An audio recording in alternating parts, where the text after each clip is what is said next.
우리가 살고 있는 이 거대한 세계가 얼마나 얇은 유리판 위에 서 있는지 실감해 본 적이 있으십니까? 우리는 흔히 스마트폰의 화면을 가볍게 터치하는 것만으로 지구 반대편에 물건을 내 집 앞까지 배달받는 매끄럽고 완벽하게 연결된 21세기에 살고 있다고 믿습니다.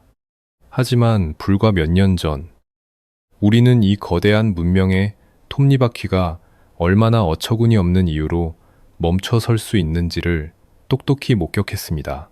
2021년, 에버기브노라는 거대한 화물선 한 척이 이집트의 모래바람에 밀려 대각선으로 물길을 막아섰을 뿐인데 전 세계의 공장이 숨을 죽였고 마트의 매대가 서서히 비어갔습니다. 단 한 척의 배가 엿새 동안 멈춘 대가로 시간당 수천억 원이라는 천문학적인 돈이 허공으로 사라졌죠. 그리고 지금 2023년 말부터 현재까지 끝없이 이어지고 있는 홍해의 후티 반군 사태를 보십시오. 예멘의 무장 세력이 쏜 드론과 미사일 몇 발에 세계 최대의 해운사들이 수백 년 전 선조들이 거센 파도와 싸우며 험난하게 다녔던 아프리카 최남단 희망봉으로 뱃머리를 돌리고 있습니다. 유럽에서 아시아로 가는 백길이 끝없이 길어지면서 막대한 비용이 추가되고 글로벌 공급망은 다시 한번 깊은 상처를 입고 신음하고 있습니다. 이 모든 세계적 혼란의 중심에 있는 좁고 긴 물길, 바로 수에즈 운하입니다. 지중해와 홍해를 잇는 폭 200m, 길이 약 193km의 인공수로 광활한 지구 전체의 면적에 비하면 지도에 난 얇은 흉터 하나에 불과한 이 선이 전 세계 해상 물동량의 15% 안팎을 쥐고 흔듭니다. 우리는 흔히 이 운하가 막힐 때마다 치솟는 해상 운임과 증발하는 달러의 액수에 경악합니다. 이 좁고 얕은 물길이 세계 경제의 숨통, 이른바 초크 포인트를 쥐고 있다는 사실에 본능적인 두려움을 느끼죠. 하지만 여러분, 이것은 단지 돈과 물류에 관한 얄팍한 이야기가 아닙니다. 우리는 수에즈 운하가 막히면 당장 지갑에서 얼마나 많은 돈이 빠져나가는지를 계산하지만 역사는 이 운하 때문에 한 시대 전체가 어떻게 무너져 내렸는지를 똑똑히 기억하고 있습니다. 지금으로부터 약 70년 전인 1956년, 이 사막의 좁은 물길은 단순한 경제적 손실을 넘어 인류 역사상 가장 거대했던 제국의 숨통을 완벽하게 끊어버렸습니다. 지구 표면의 4분의 1을 지배하며 5대양 6대주 어디서든 깃발을 꽂았던 제국, 바로 해가 지지 않는 나라, 대영 제국입니다. 놀라운 것은 이 무소불위의 제국이 무너진 방식입니다. 강대국의 수도, 런던 한복판에 핵폭탄이 떨어지거나 수백만의 군대가 전멸하는 참혹한 총력전이 벌어진 것이 아니었습니다. 오히려 상황은 정반대였습니다. 그들은 지정학적 요충지를 지키기 위해 군대를 파병했고 군사적으로는 적의 숨통을 조이며 완벽하게 승리하고 있었습니다. 그들의 정예 공수부대는 중동의 하늘을 뒤덮었고 강력한 장갑차는 적의 허술한 방어선을 가볍게 유린했습니다. 그러나 가장 찬란해야 할 그 군사적 승리의 순간, 그들은 비로소 자신들이 세계의 지배자라는 왕좌에서 영원히 쫓겨났다는 끔찍한 진실을 마주하게 됩니다. 군대는 거침없이 전진하고 있었지만 제국의 심장은 이미 차갑게 멈춰버린 뒤였습니다. 그토록 거만했던 런던과 파리의 권력자들은 이집트의 뜨거운 모래바람 속에서 스스로가 만들어낸 완벽한 승리의 함정에 빠져 처참하게 몰락하고 말았습니다. 피 한 방울 흘리지 않은 채 권력의 꼭대기에서 나락으로 곤두박질 친 것입니다. 흔히 사람들은 강대국이 전쟁에서 패배하거나 압도적인 군사력이 사라질 때 멸망한다고 믿어왔습니다. 하지만 수에즈 운하가 품고 있는 잔혹한 비밀은 그 모든 지정학적 상식을 산산조각 냅니다. 진정한 권력은 대포의 숫자나 식민지의 크기에 있는 것이 아니라 세계의 혈맥이 흐르는 가장 좁은 목덜미를 누가 통제하느냐, 그리고 그 흐름의 규칙을 누가 정하느냐에 달려 있다는 것을 극명하게 보여줍니다. 우리가 영원한 동맹이라고 믿었던 두 초강대국이 권력의 정점에서는 얼마나 냉혹하게 서로의 등 뒤에 칼을 꽂을 수 있는지도 말입니다. 우리는 오늘 밤 이 좁은 물길 위에서 벌어졌던 잔혹하고도 매혹적인 권력의 이동을 들여다보려 합니다. 영원할 것 같았던 제국이 어떻게 헛된 자만심에 눈이 멀어 멸망의 길로 걸어 들어갔는지, 그리고 그 어리석은 선택이 어떻게 오늘날 우리가 살고 있는 차가운 세계 질서를 만들어냈는지 한 겹씩 벗겨볼 것입니다. 이 물길이 품고 있는 치명적인 마력을 온전히 이해하기 위해서는 이 운하가 그저 모래사막 위의 헛된 신기루에 불과했던 아주 오래전 과거로 거슬러 올라가야 합니다. 바다의 지배자를 무너뜨리기 위해 이집트로 쳐들어갔던 한 위대한 프랑스 황제의 책상 위, 어지럽게 놓인 낡은 지도와 측량 기록들 사이로 말입니다. 시간을 거슬러 18세기 후반으로 가보겠습니다. 역사의 무대에는 스스로 황제의 자리에 오른 사나이 나폴레옹 보나파르트가 서 있었습니다. 당시 프랑스와 영국은 세계의 패권을 놓고 피 튀기는 사투를 벌이고 있었죠. 하지만 바다의 지배자는 단연 영국이었습니다. 영국은 아프리카 최남단 희망봉을 돌아 인도로 가는 항로를 꽉 틀어쥐고 전 세계의 불을 런던으로 쓸어 담고 있었습니다. 프랑스 입장에서는 피가 거꾸로 솟을 일이었습니다. 영국의 돈줄을 끊지 않고서는 결코 세상을 지배할 수 없다는 것을 나폴레옹은 정확히 꿰뚫어 보았습니다. 그래서 그는 이집트로 눈을 돌립니다. 지중해와 홍해를 잇는 좁은 사막에 물길을 낸다면 영국의 희망봉 독점을 단숨에 무너뜨리고 인도로 가는 지름길을 차지할 수 있었으니까요. 나폴레옹은 군대뿐만 아니라 수백 명의 학자와 기술자들을 대거 이집트로 데려갔습니다. 운하 건설의 가능성을 직접 확인하기 위해서였죠. 흥미롭게도 이 원정 도중 로제타라는 작은 마을에서 한 병사가 이상한 돌덩이를 우연히 발견합니다. 고대 이집트 상형 문자의 비밀을 풀어낸 인류 역사의 열쇠. 그 유명한 로제타 스톤이 운하를 파려던 나폴레옹의 야심 속에서 세상 밖으로 나온 것입니다. 하지만 정작 가장 중요했던 운하 프로젝트는 어처구니 없는 이유로 좌초되고 맙니다. 나폴레옹이 파견한 측량 기사들이 치명적인 계산 실수를 저질렀던 것이죠. 그들은 홍해의 수위가 지중해보다 무려 10m나 높다고 잘못 측정했습니다. 이 엉터리 보고서를 받아든 나폴레옹은 간문식 운하를 만들어야 한다는 막대한 비용의 압박 앞에 결국 삽을 내려놓고 맙니다. 측량 기사의 단순한 숫자, 실수 하나가 어쩌면 프랑스의 손에 들어갈 뻔했던 세계의 운명을 수십 년 뒤로 미뤄버린 셈입니다. 그로부터 수십 년이 흐른 뒤 나폴레옹이 남긴 먼지 쌓인 서류 더미 속에서 진실을 발견한 한 프랑스 외교관이 등장합니다. 바로 페르디낭드 레셉스입니다. 그는 과거의 측량 기록을 다시 꼼꼼히 검토하다가 두 바다의 수위가 사실은 거의 같다는 것을 알아냈습니다. 일직선으로 모래를 파내기만 하면 물길이 열린다는 확신을 얻은 레셉스는 당시 이집트의 지도자를 설득해 마침내 운하 건설의 전권을 따냅니다. 그런데 이 소식을 듣고 가장 경악한 것은 누구였을까요? 당연히 영국이었습니다. 자신들이 독점하던 아프리카 우회 항로가 무용지물이 될 판이었으니까요.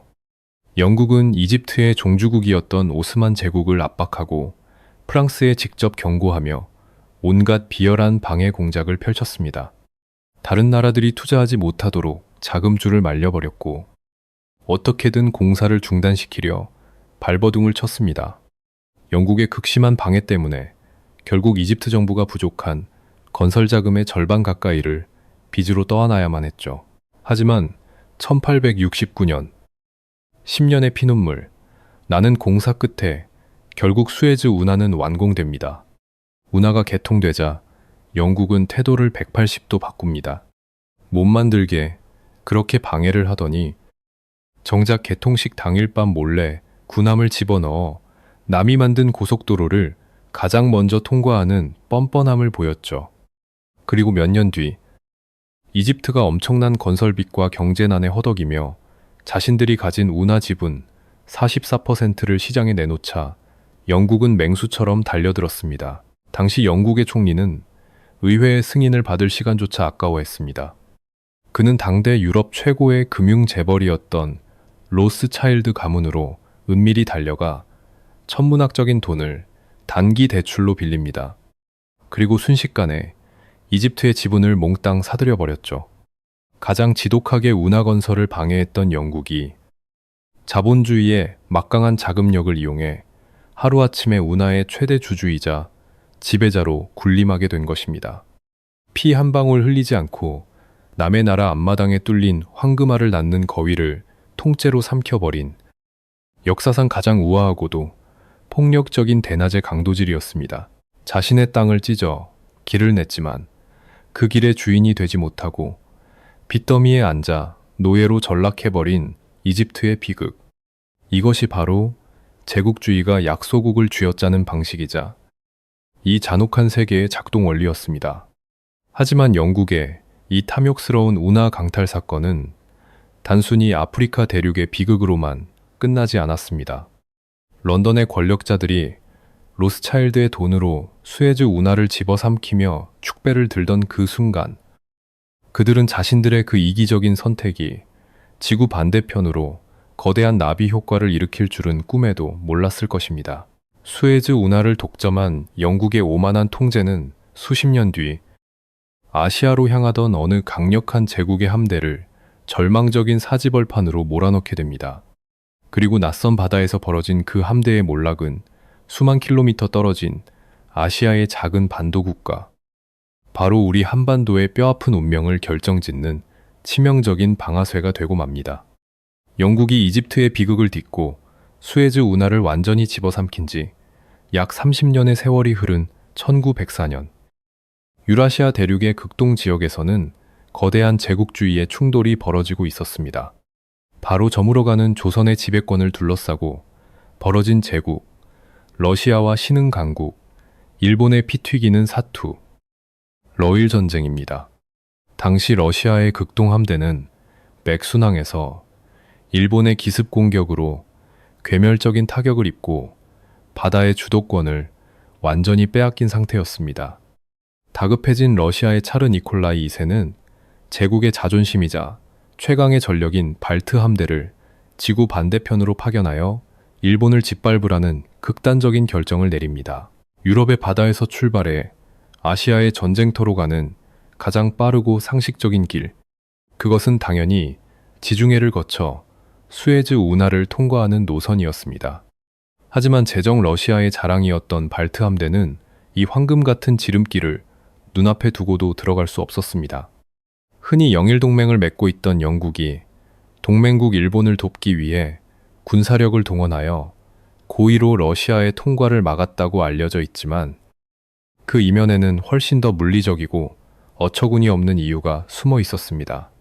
바로 이집트 사막을 가로지르는 운하의 수심이었습니다.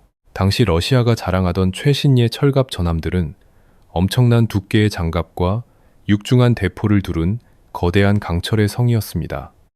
배가 무거운 만큼 물 밑으로 잠기는 깊이, 즉 흘수가 매우 깊을 수밖에 없었죠.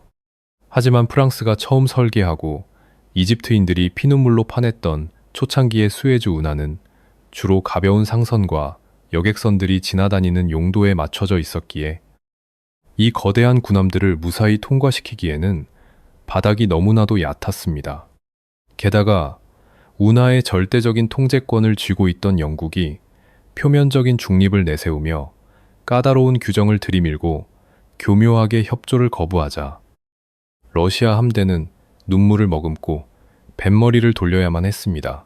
이 얕고 좁은 물길 하나를 제때 통과하지 못한 대가는 한 제국의 몰락을 부를 만큼 참혹했습니다. 발트 함대는 지름길을 포기하고 아프리카 대륙의 최남단, 폭풍우가 휘몰아치는 희망봉을 빙 돌아가는 무려 33,000km의 지옥 같은 항해를 시작해야만 했습니다. 무려 7개월이 넘는 시간 동안 거친 파도와 살인적인 더위와 싸우며 아시아로 오는 동안 무적을 자랑하던 함대는 완전히 망가져 버렸습니다. 전함의 선체 밑바닥에는 열대의 따개비와 해조류가 잔뜩 붙어 속도가 절반으로 뚝 떨어졌고, 함선 내부의 기계들은 잦은 고장을 일으켰으며 병사들은 괴열병과 극도의 피로에 찌들어 싸우기도 전에 이미 전의를 상실하고 말았습니다. 이듬해인 1905년 5월, 천신만고 끝에 대한 해협 앞바다에 도착한 발트 함대를 기다리고 있던 것은 자기 안방에서 완벽한 휴식과 훈련을 마치고 도끼를 품은 채 진영을 짜고 있던 일본의 연합 함대였습니다. 결과는 우리가 뼈아픈 역사로 배운 그대로입니다. 스시마 해전이라 불리는 이 일방적인 사륙전에서 녹초가 된 러시아 함대는 처참하게 찢겨나가며 괴멸하고 맙니다. 그리고 이 끔찍한 패배는 단순히 두 제국 사이의 전쟁의 승패로 끝나지 않았습니다.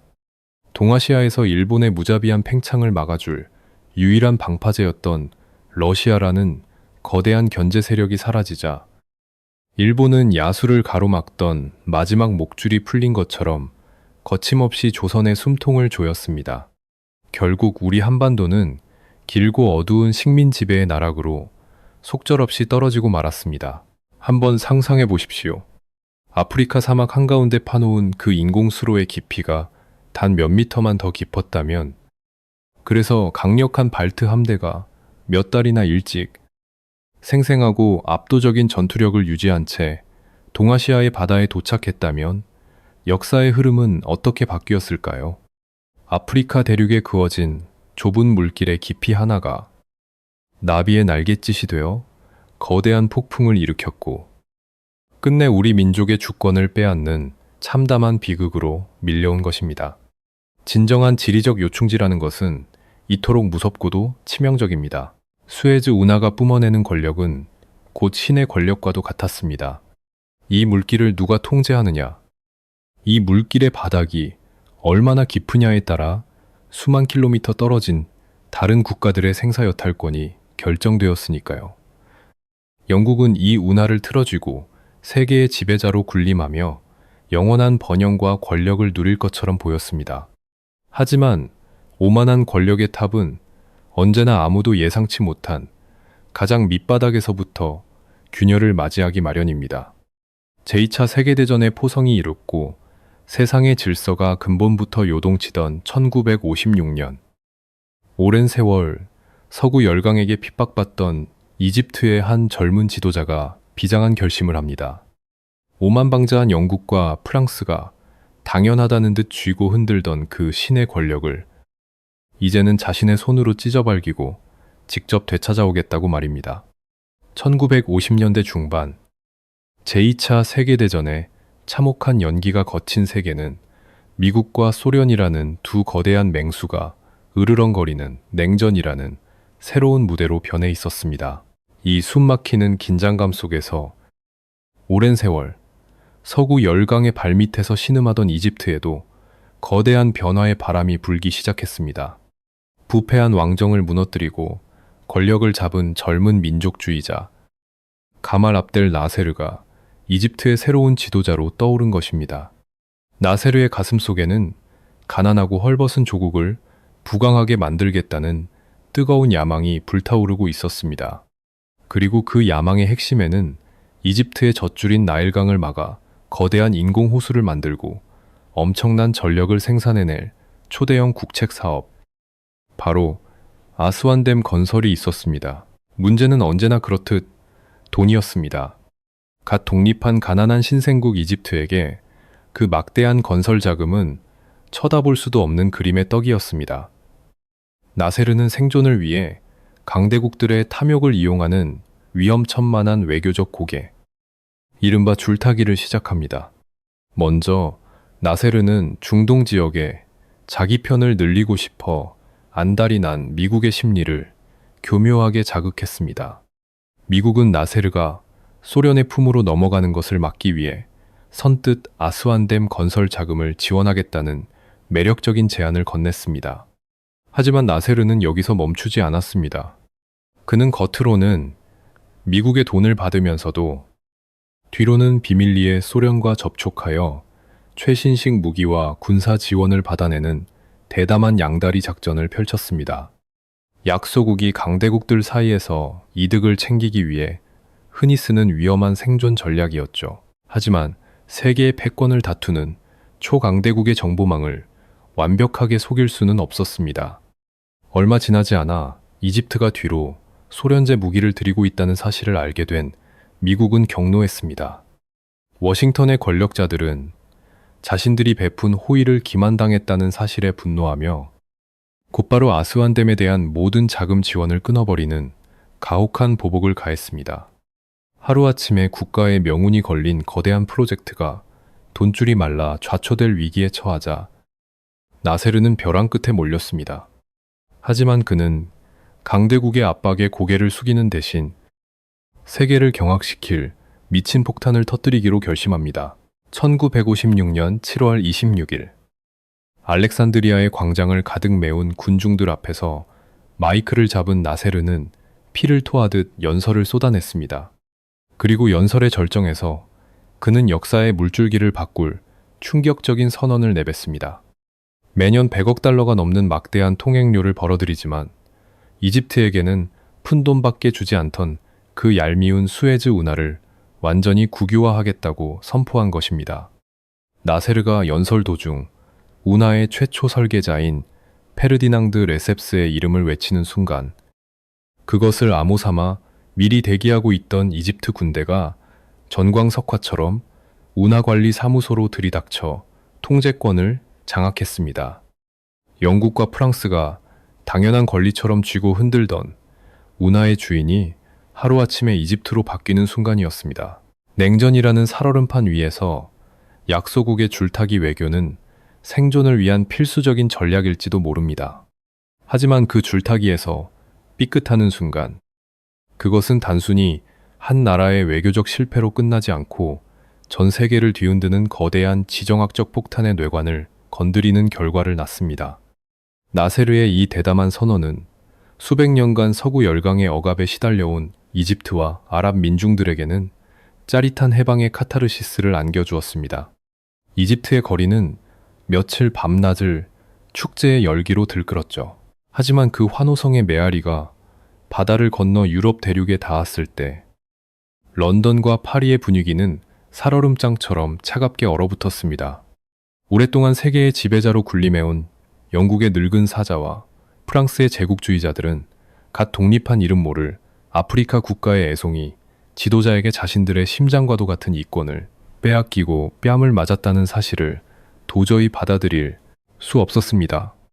그들은 치밀어 오르는 분노를 삼키며 이 건방진 약소국을 짓밟고 잃어버린 체면과 권력을 되찾기 위해 20세기 역사상 가장 비열하고 더러운 각본을 쓰기 시작했습니다.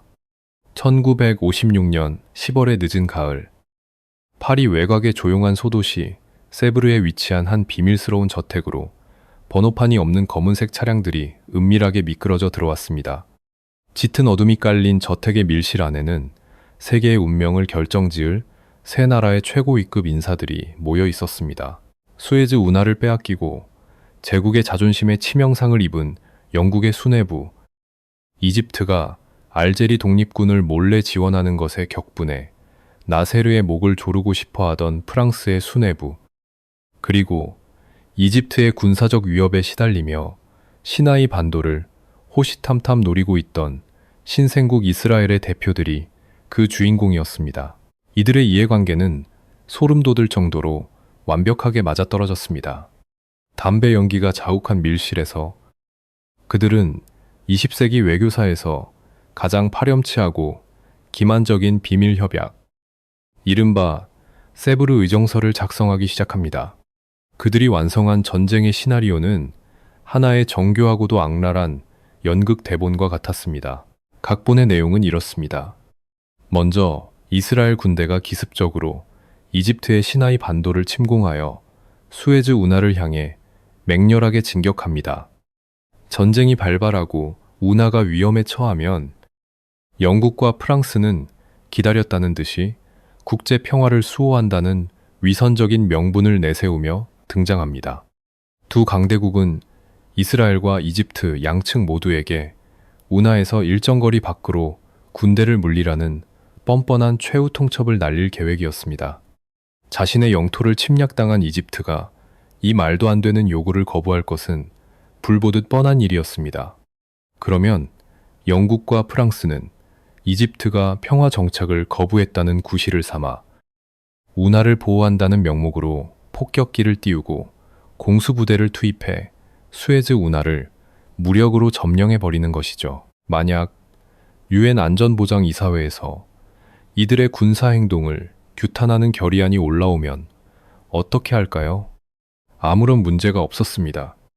이 연극의 감독인 영국과 프랑스는 안보리의 상임이사국이었고 그들에게는 모든 국제적 제재를 단번에 무효화할 수 있는 절대적인 권력, 바로 거부권이 있었으니까요. 이 세브르의 밀실회동은 국제 정치의 민낯이 얼마나 역겹고 잔인한지를 뼈저리게 보여줍니다. 뉴욕의 유엔 본부에서 세계 평화와 정의를 가장 큰 목소리로 부르짖던 국가들이 뒤에서는 타국의 영토를 유린하고 수많은 생명을 앗아갈 피비린내 나는 침략 전쟁을 기획하고 있었습니다. 평화의 수호자를 자처하는 자들이 사실은 가장 치밀한 학살의 감독들이었던 것입니다. 그들은 오직 자신들의 제국주의적 이권과 잃어버린 체면을 되찾기 위해 수많은 사람의 피를 제물로 바치는 서약서에 태연하게 서명했습니다. 이윽고 와인잔이 부딪히는 소리와 함께 밀실의 회동은 끝이 났습니다. 역대급 사기극의 대본이 완성되었고 배우들은 각자의 자리로 돌아가 피해 축제를 준비했습니다. 무대에 막이 오르기 직전 이 완벽한 시나리오의 첫 단추를 꿰어야 하는 이스라엘은 극도의 긴장감 속에 출격 명령을 기다리고 있었습니다. 영불연합군이 무사히 개입하기 위해서는 이스라엘이 단숨에 이집트의 방어망을 뚫고 들어가야만 했죠. 그리고 이 작전의 절대적인 성공을 위해 이스라엘 공군 조종사들은 항공전 역사상 가장 미치광이 같고 자살에 가까운 전술을 실행하여 이집트의 눈을 완전히 멀게 만들 준비를 마칩니다. 1956년 10월 29일 마침내 세브르의 밀실에서 기획된 잔혹한 연극의 막이 올랐습니다. 이스라엘 군대가 시나이 반도를 향해 거침없이 진격하기 시작했죠. 하지만 이 작전이 완벽하게 성공하려면 이집트의 눈과 귀를 단숨에 마비시켜야만 했습니다. 당시 이집트는 소련으로부터 막대한 양의 최신 무기를 지원받았지만 치명적인 아킬레스건을 가지고 있었습니다. 그들의 방공 레이더망은 첨단 무선 통신이 아니라 레이더 기지와 기지 사이를 잇는 낡은 유선 케이블로 연결되어 있었던 것입니다. 이스라엘 공군은 이 약점을 파고들기 위해 항공전 역사상 가장 아찔하고 미친 짓에 가까운 작전을 감행합니다.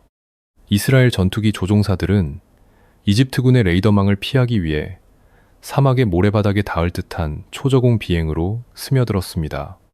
처음에는 전투기 앞부분에 날카로운 칼날을 달아 사막 위에 늘어진 통신 케이블을 끊으려 했지만 무서운 속도와 공기 저항을 이기지 못하고 칼날이 부러져 나가고 말았습니다. 작전이 실패로 돌아갈 절체절명의 위기. 이 순간 이스라엘 조종사들은 제정신이라면 상상조차 할 수 없는 결단을 내립니다. 그들은 조종관을 거칠게 꺾어 빠른 속도로 날아가는 전투기의 날개, 그 자체를 거대한 칼날 삼아 통신 케이블을 직접 베어버리기 시작했습니다. 조금만 고도를 잘못 맞추면 전투기가 지면에 처박혀 산산조각이 날 수 있는 그야말로 자살 행위였습니다. 하지만 이 광기 어린 고개 비행은 기적적으로 성공을 거둡니다. 사막을 가로지르던 이집트군의 통신선은 무참히 끊어져 나갔고 이집트 지휘부의 방공망은 순식간에 완벽한 먹통이 되어버렸습니다. 소련제 최신 탱크를 몰고 있던 이집트 군인들은 하늘이 뚫린 줄도 모른 채 우왕좌왕했습니다. 무기를 공짜로 받을 줄만 알았지 제대로 다룰 줄 몰랐던 그들은 전진과 후진밖에 하지 못하는 사막의 커다란 표적에 불과했죠. 눈이 멀어버린 이집트 군대는 이스라엘의 기습 공격에 속수무책으로 무너져 내렸습니다. 이스라엘이 시나이 반도 깊숙이 밀고 들어오자 각본에 따라 무대 뒤에서 대기하고 있던 진짜 주연 배우들이 등장합니다. 영국과 프랑스였습니다. 그들은 미리 짠 대본대로 수에즈 운하의 안전이 위협받고 있다며 양측 모두에게 운하에서 일정 거리 밖으로 물러나라는 황당한 최후 통첩을 날렸습니다. 자신의 영토를 유린당한 이집트가 이 억지스러운 요구를 거부하자 두 제국주의 국가는 평화 유지라는 거짓 명분의 가면을 벗어던지고 곧바로 숨겨둔 이빨을 드러냈습니다. 영국과 프랑스의 폭격기들이 이집트의 주요 군사기지를 향해 무자비한 불비를 쏟아부었고, 하늘에서는 수많은 정예 공수 부대원들이 수에즈 운하의 요충지를 향해 낙하산을 펼치며 내려앉았습니다. 수백 년 동안 전 세계의 식민지를 짓밟으며 단련된 제국의 군대였습니다. 압도적인 화력과 철저하게 훈련된 병력 앞에서 오합지졸에 불과했던 이집트군은 추풍 낙엽처럼 흩어졌습니다. 며칠 지나지 않아 이집트의 땅에 자신들의 깃발을 보란 듯이 다시 꽂은 영국과 프랑스의 군대 앞에는 더 이상 어떤 장애물도 없어 보였습니다. 그야말로 군사학교의 교과서에 나올 법한 완벽하고 깔끔한 군사적 승리였죠. 작전을 지휘하던 장군들은 가슴을 쓸어내리며 안도의 한숨을 쉬었고, 런던과 파리의 정치인들은 축배의 잔을 들어올릴 준비를 하고 있었습니다. 그들은 이 압도적인 무력 시위를 통해 건방진 신생국의 길을 확실하게 꺾어놓았고, 다시 한번 제국의 위대한 영광과 위엄을 전 세계에 증명했다고 굳게 믿었습니다. 총칼을 통한 무자비한 통제. 그것이 수백 년 동안 그들이 세상을 지배해온 유일한 방식이자 영원히 변하지 않을 상식이었으니까요. 하지만 그들의 완벽한 군사적 성공은 역설적이게도 그들이 스스로 파놓은 가장 깊고 치명적인 정치적 무덤이었습니다. 대포 소리와 피 튀기는 총성만 들리지 않았을 뿐, 이 낡은 제국들의 목숨을 끊어놓을 진짜 전쟁은 아직 시작조차 되지 않았던 것입니다. 수에즈 운하의 펄럭이는 연합군의 깃발을 바라보며 영국과 프랑스가 오만한 승리의 샴페인을 터뜨리려던 바로 그 순간, 모스크바의 크렘린궁과 워싱턴의 백악관에서는 자신들의 허락도 없이 감히 세계의 질서를 뒤흔든 늙은 제국들을 향해 진짜 세상의 주인들이 무시무시한 처형의 칼날을 서서히 빼들고 있었습니다. 런던과 파리가 승리에 도취되어 축배를 들고 있을 때, 바다 건너 워싱턴 백악관의 집무실에서는 무서운 분노가 폭발하고 있었습니다. 당시 미국의 대통령은 제2차 세계대전의 영웅이자 노르망디 상륙작전을 지휘했던 드와이트 아이젠하워였습니다. 그는 피를 나눈 동맹국인 영국과 프랑스가 자신을 철저하게 속이고 뒤통수를 쳤다는 사실에 극도로 격노했습니다. 하지만 아이젠하워의 분노는 단지 배신감 때문만은 아니었습니다. 뼛속까지 냉전의 논리로 무장한 그의 머릿속에는 훨씬 더 끔찍한 시나리오가 그려지고 있었죠. 만약 미국이 오랜 우방이라는 이유로 영국과 프랑스의 제국주의적인 침략을 묵인하거나 편을 든다면 어떻게 될까요?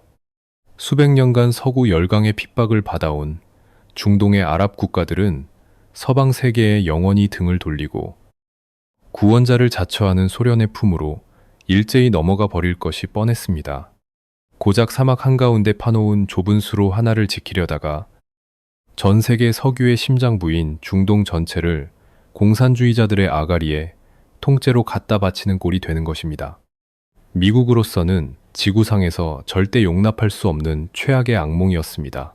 한편 모스크바의 크렘린궁에서도 이 사태를 예의주시하던 소련의 지도자 니키타 흐루쇼프가 무시무시한 카드를 꺼내들었습니다. 당시 소련은 헝가리에서 일어난 민주화 운동을 무력으로 잔인하게 짓밟고 있어 국제적인 비난을 받고 있었지만, 이집트 사태를 이용해 국면을 전환하고 중동에서의 영향력을 확대할 절호의 기회를 잡았습니다. 흐루쇼프는 런던과 파리를 향해 등골이 오싹해지는 경고를 날렸습니다. 만약 이 침략 행위를 당장 멈추지 않는다면 엄청난 파괴력을 가진 무기가 영국과 프랑스로 날아갈 것이라는 선언이었죠. 그것은 역사상 전례가 없는 노골적인 핵공격 위협이었습니다. 그리고 얼마 뒤 뉴욕의 유엔 본부에서는 냉전 시대의 상식을 완전히 파괴하는 믿기 힘든 광경이 벌어집니다. 언제라도 서로를 향해 미사일 발사 버튼을 누를 준비가 되어 있던 철천 지원수.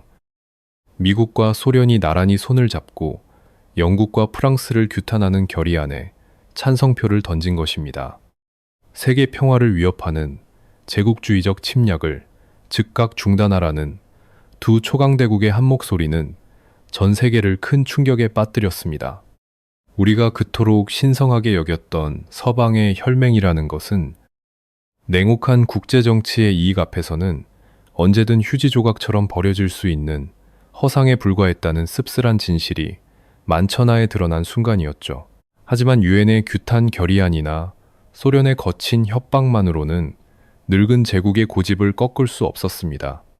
영국의 총리 앤서니 이든과 프랑스의 수뇌부는 여전히 이집트의 모래바람 속에서 군대를 빼지 않고 버티기를 고집했습니다. 그들은 소련의 위협이 두렵긴 했지만 마음 한구석에는 굳건한 믿음이 자리 잡고 있었기 때문입니다. 아무리 미국이 지금 화를 내고 있다 한들 막상 공산주의 국가인 소련이 서방의 심장부인 런던과 파리에 폭탄을 떨어뜨리려 한다면 결국 미국이 자신들의 거대한 해구산을 펼쳐 방어해 줄 것이라는 맹신이었습니다. 수십 년을 함께 피 흘리며 싸워온 형제국가가 설마 자신들을 사지에 버려두겠느냐는 최후의 희망이었죠. 그들은 절박한 심정으로 대서양 너머 워싱턴을 향해 구원의 손길을 뻗었습니다. 하지만 아이젠하워의 입에서 나온 대답은 영국과 프랑스가 수백 년간 쌓아 올린 제국의 환상을 산산조각 내고 세계 역사의 흐름을 영원히 바꾸어 버릴 만큼 잔인하고도 차가운 것이었습니다. 영국의 간절한 구조 요청에 대한 워싱턴의 대답은 너무나도 명확하고 소름 끼치도록 차가웠습니다. 미국은 런던과 파리를 구하기 위해 뉴욕이 불타는 것을 결코 용납하지 않을 것이다. 이 한마디는 단순한 외교적 수사가 아니었습니다. 그것은 오랜 세월 피를 나누며 함께 숱한 전쟁을 치러왔던 굳건한 동맹국을 향한 무자비한 사형 선고나 다름없었죠. 영국과 프랑스의 수뇌부는 그제야 자신들이 얼마나 끔찍한 착각 속에 빠져 있었는지를 뼈저리게 깨달았습니다. 그들은 더 이상 세계 무대를 주름잡는 주인공이 아니었으며 무대 뒤에서 미국과 소련이라는 두 초강대국이 벌이는 거대한 체스판 위에 초라한 말에 불과했던 것입니다. 미국은 굳이 군대를 보내거나 물리적인 폭탄을 떨어뜨릴 필요조차 없었습니다. 대신 그들은 그보다 훨씬 더 조용하고 파괴적이며 잔혹한 무기를 꺼내들었습니다. 바로 금융이라는 이름에 보이지 않는 암살자였습니다. 화약 냄새조차 나지 않는 돈줄로 제국의 숨통을 직접 조르기 시작한 것입니다. 미국은 우선 서유럽으로 향하는 긴급 석유 공급을 전면 차단해버렸습니다. 수에즈 운하가 전쟁으로 꽉 막혀버려 중동에 기름이 들어오지 못하는 상황에서 미국의 석유마저 끊기자 영국의 산업과 경제는 순식간에 얼어붙을 위기에 처했습니다. 하지만 이것은 진정한 공포의 예고편에 불과했습니다. 미국 정부는 세계 금융시장에서 자신들이 쥐고 있던 영국의 화폐, 파운드화를 미친 듯이 내다 팔기 시작했습니다. 초강대국 미국이 영국의 통화를 노골적으로 투매한다는 소식은 순식간에 전 세계 금융시장을 극도의 패닉으로 몰아넣었습니다.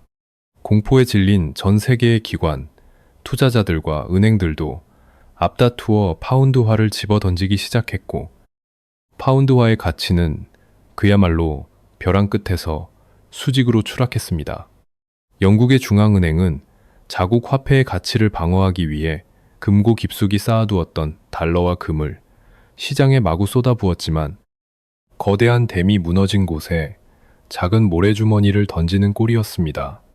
단 며칠 만에 수천만 달러에 달하는 영국의 국가 외환 보유고가 텅 비어버리며 허공으로 덧없이 증발해버렸습니다.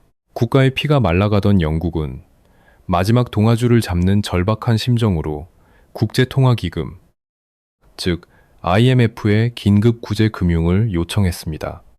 하지만 IMF의 최대 지분을 쥐고 있던 실질적인 주인은 바로 미국이었습니다. 워싱턴의 지시를 받은 IMF는 이집트에서 즉각 군대를 철수하지 않으면 단 한 푼의 돈도 빌려줄 수 없다며 영국의 마지막 숨통마저 완벽하게 끊어버렸습니다. 이 얼마나 기막히고 비참한 역설입니까? 지금 이집트의 모래사막 위에서는 영국의 최정예 공수부대와 장갑차들이 완벽한 승리를 거두고 압도적인 힘으로 낯선 땅을 지배하고 있었습니다. 하지만 정작 그들의 조국인 대영 제국 본토는 총알 한 발 맞지 않고도 국가 부도라는 끔찍한 파멸의 문턱에 서 있었죠. 화려한 군함과 대포가 아무리 많아도 세계의 기축통화와 거대한 금융 시스템을 틀어쥐고 있는 진짜 권력 앞에서는 한낱 고철 덩어리나 다름없었던 것입니다. 돈의 힘이 총구의 힘을 완벽하게 무릎 꿇린 세계 역사상 가장 치욕스럽고도 충격적인 패배였습니다. 결국 영국의 앤서니 이든 총리는 극도의 스트레스와 절망에 짓눌려 하얗게 질린 얼굴로 백기를 들어야만 했습니다. 그들은 아무런 조건 없이 그리고 아무런 전리품도 얻지 못한 채 이집트에서 모든 군대를 철수하겠다고 굴욕적으로 선언했습니다. 제국의 자존심과 영광을 구하기 위해 일으켰던 전쟁이 오히려 제국의 시대가 완전히 끝났음을 전 세계에 처참하게 생중계하는 공개 처형장이 되고 만 것입니다. 막강했던 군대가 고개를 푹 숙인 채 수송선에 올라타 퇴각하는 그 순간, 수백 년 동안 전 세계의 바다를 호령하며 한 번도 지지 않을 것 같았던 대영 제국의 찬란한 태양이 마침내 차가운 바다 밑으로 영원히 가라앉고 있었습니다. 영국의 시대는 그렇게 조용하고 비참하게 죽음을 맞이했습니다. 하지만 철수하는 병사들의 굽은 뒷모습, 위로 짙은 어둠이 깔린 사막에는 무거운 침묵만이 남지 않았습니다. 늙은 제국들이 허겁지겁 떠나버린 그 거대한 권력의 공백과 그들이 남기고 간 지독한 배신감은 결코 모래 밑으로 사라지지 않았죠. 그것은 곧바로 새로운 괴물들을 잉태하며 오늘날까지도 전 세계를 피비린내 나는 불안 속으로 몰아넣는 끔찍한 유산을 만들어내고 맙니다. 수에즈 운하에서 물러나는 영국과 프랑스의 군함들을 바라보며 가장 환호한 사람은 잿더미 속에서 살아남은 이집트의 지도자 가말 압델 나세르였습니다. 비록 이집트의 전투기들은 하늘을 제대로 날아보지도 못한 채 모래밭에 곤두박질치고 군대는 이스라엘과 영불연합군에게 처참하게 패배했지만 역사는 그를 패배자로 기록하지 않았습니다. 오히려 그는 단 한 번의 대담한 정치적 결단과 강대국 사이의 역학관계를 이용한 기지로 수백 년간 중동을 짓밟고 착취하던 서구 열강을 영원히 몰아낸 아랍 세계의 진정한 영웅이자 신화로 부활했습니다. 전쟁의 승패가 전장에 깔린 대포와 병사의 숫자가 아니라 국제정세의 거대한 흐름을 읽어내는 냉혹한 통찰력에 의해 결정된다는 것을 보여준 극적인 반전이었습니다. 이제 193km에 달하는 수에즈 운하는 온전히 이집트의 것이 되었고 주인이 사라진 텅 빈 중동의 패권은 짐을 싸서 도망치듯 떠난 유럽의 늙은 제국들을 대신해 미국과 소련이라는 두 거대한 초강대국들에게 고스란히 넘어갔습니다. 하지만 이 참담하고 굴욕적인 패배를 겪은 후 가장 뼈저린 교훈을 얻고 무섭게 돌변한 국가는 이집트도 영국도 아니었습니다. 바로 영국의 손을 잡고 시나이 반도에 뛰어들었다가 함께 치명상을 입었던 프랑스였습니다.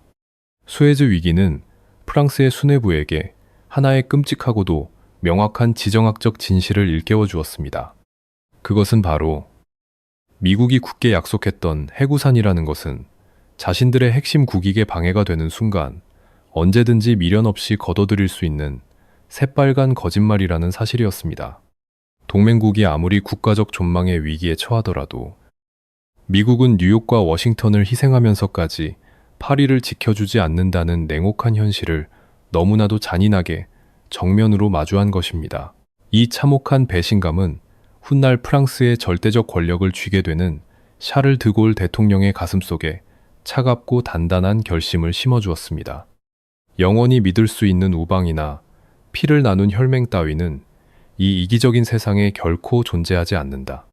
오직 국가의 생존과 안보는 남의 손이 아니라 자신이 직접 쥐고 있는 칼자루로만 지킬 수 있다. 드골 대통령은 동맹국인 미국의 거센 반대와 경제적 압박에도 불구하고 영원한 자주 국방과 전략적 자율성을 선언하며 프랑스 독자적인 핵무기 개발 프로젝트에 국가의 모든 명운을 걸고 뛰어듭니다. 평화와 안보를 약속했던 맹방의 비정한 배신이 역설적이게도 또 다른 치명적인 대량 살상 무기의 탄생을 부추기고 냉전 시대의 핵군비 경쟁을 더욱 잔혹하게 가속화시키는 방아쇠가 된 것입니다.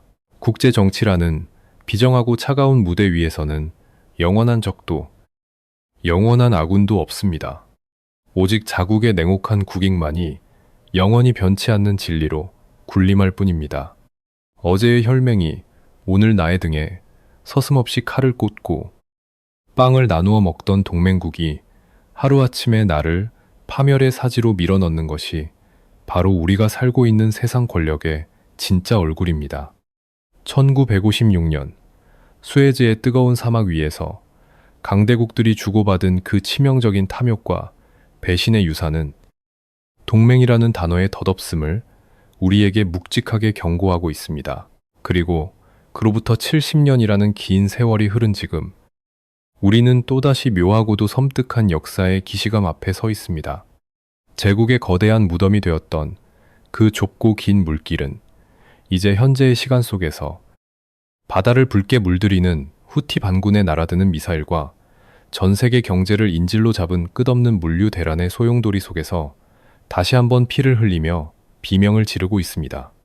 바다를 막아선 자들이 쏘아 올리는 시뻘건 불길 속에서 혹시 우리는 과거의 망령이 무덤을 파헤치고 다시 살아나 우리의 목을 조여오고 있는 것을 보고 있는 것은 아닐까요? 영원할 것 같았던 제국이 무너진 바로 그 핏빛 물길 위에서 역사는 과연 우리에게 어떤 끔찍하고도 근본적인 질문을 다시 던지려고 하는 것일까요?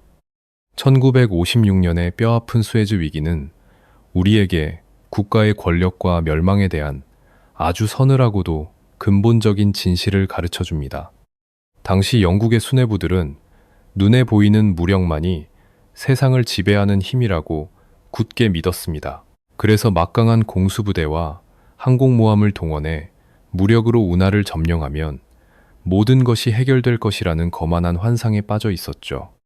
하지만 그들은 자신들의 진짜 힘의 근원, 즉 제국의 심장을 뛰게 하는 금융과 경제의 통제권이 이미 미국이라는 새로운 주인에게 완전히 넘어가 버렸다는 뼈아픈 현실을 철저히 망각하고 있었습니다.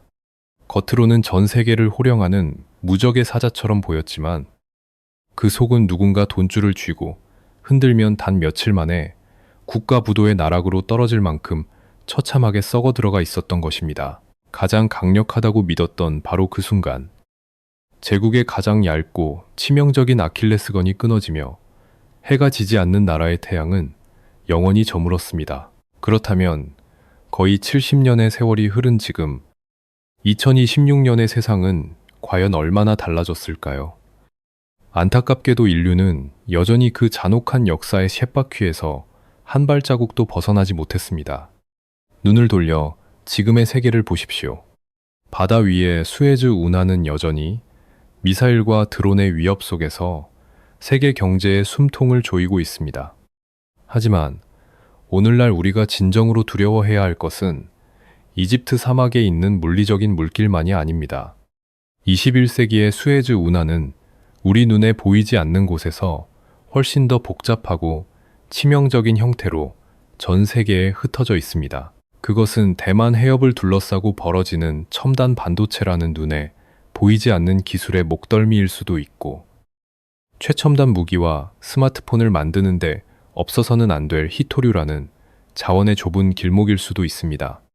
혹은 깊은 바닷속을 거미줄처럼 연결하며 전 세계의 정보와 자본을 실어나르는 해저 광케이블일 수도, 세계 경제를 단숨에 마비시킬 수 있는 기축 통화와 결제 시스템이라는 금융의 초크 포인트일 수도 있습니다. 현대의 제국들은 과거의 영국이 그랬던 것처럼 항공모함 전단과 극초음속 미사일, 그리고 핵무기를 앞세워 자신들이 무적이라고 과시하고 있습니다.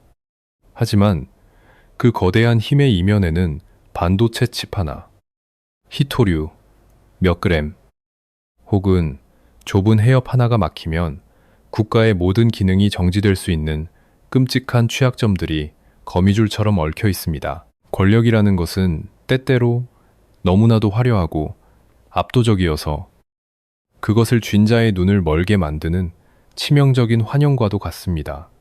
한 국가가 스스로 가장 완벽하고 뚫을 수 없는 철갑을 둘렀다고 자만하는 바로 그 순간이 역설적이게도 그 철갑의 가장 작은 이음새가 벌어지며 파멸이 시작되는 순간입니다. 거대한 거인을 쓰러뜨리는 것은 비슷한 크기의 또 다른 거인이 아니라 그의 가장 약한 혈맥을 찌르는 작고 날카로운 바늘 하나일지도 모릅니다. 1956년의 역사가 우리에게 남긴 이 서늘한 경고는 시대를 뛰어넘어 지금 이 순간에도 유효합니다. 오늘 밤 조용히 눈을 감고 지금 우리가 살고 있는 이 거대하고도 불안한 세계의 지도를 머릿속에 떠올려 보십시오. 저 밖에서 첨단 무기와 막강한 경제력을 과시하며 스스로 세상의 지배자라 칭하는 강대국들, 과연 그들 중 누구도 과거 대영 제국이 걸어갔던 몰락의 길을 걷고 있지 않다고 장담할 수 있을까요? 무적을 자랑하는 그 거대한 제국들 가운데 지금 이 순간 자신들도 모르는 사이에 파멸의 나시로 이끄는 자신들만의 수에즈 운하로 걸어 들어가고 있는 자는 과연 누구일까요?